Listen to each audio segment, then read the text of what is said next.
ځان له اوس په کور کې ښایسته چوله جوړه کړئ ښه په اسانه طریقه باندې را ویډیو راسره مکمل وګورئ. لاول به تاسو خښتې راوالی ښه چې خښتې مې راواغېستې په هغه باندې به خټې پورې کړئ دقسې به یې کړئ دې ویډیو ته تاسو ګورئ.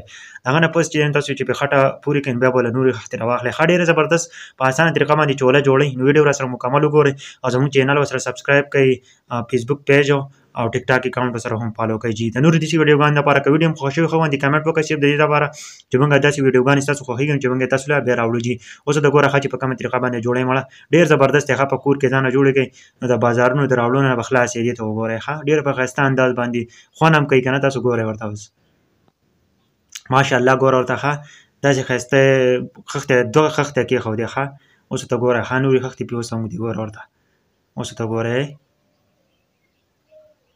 ماشاءالله ډېر زبردست یې جوړه کړه ښه ګوره ورته زبردست چوله ده ښه په کور کې ځان دپاره جوړه کړئ د لرګو دپاره ګوره ورته اوس ښه ماشاءالله چې په اخره کې ښه چې دا په اخره کې څنګه جوړېږي اوس به تاسو ته پته ولګي.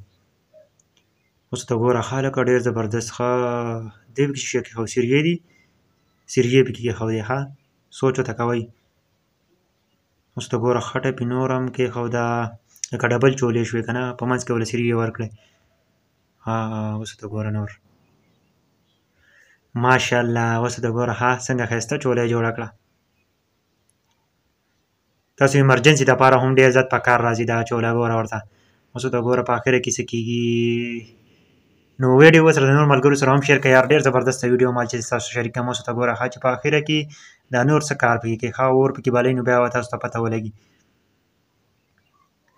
ماشاءالله ګوره ورته ښه